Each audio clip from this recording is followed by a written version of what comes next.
I am joined by the Republican National Committee Chairman, Reince Priebus. Chairman Priebus, thank you very much. Give me your best arguments for why there shouldn't be limits and why this is a free speech issue.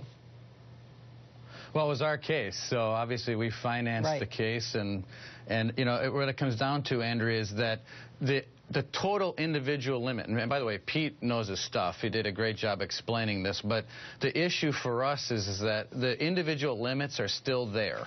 So it's not like people are going to be able to write out million-dollar checks to the Republican Party or to an individual candidate.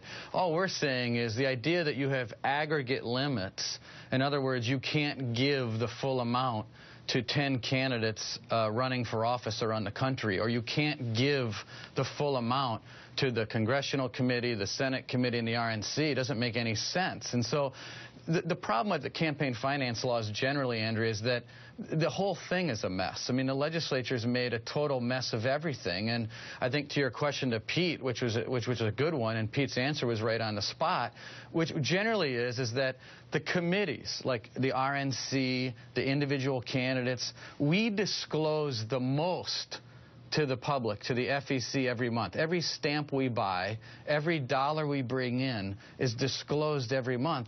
So, and we're the most restricted, and we have the most limitation on what we can raise.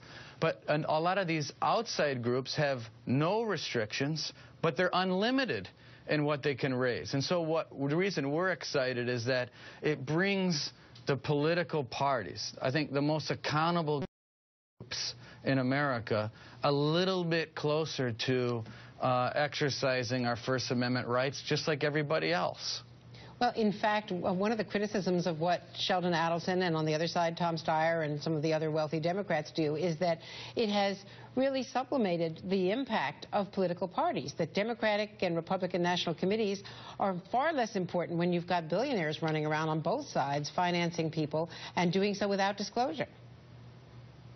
Well, to me, I mean, in my own personal opinion is that the political parties and candidates should be on the same level playing field as everyone else, that the First Amendment applies to everyone equally. So, yeah, the limits are still there.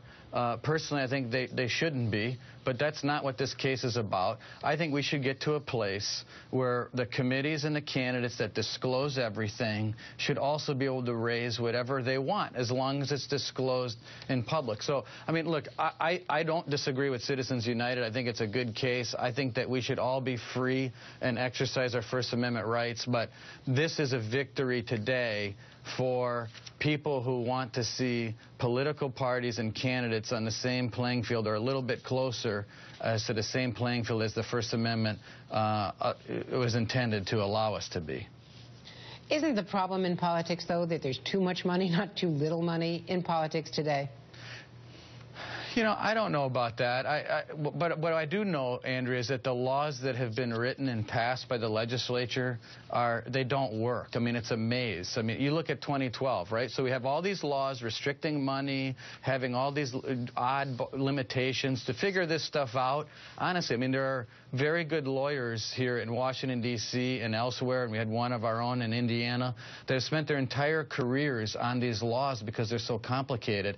And it's not slowing down money. 2012, before this case, as Peter mentioned, you had the most money ever in politics, in spite of all of these folks who think that they're limiting money in politics. The only thing that has happened is the money is shifting from the committees that disclose everything to the public to places that don't.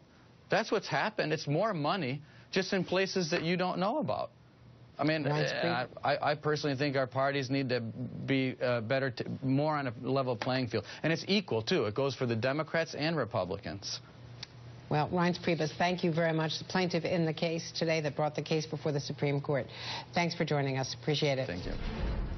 And the president of Chile has declared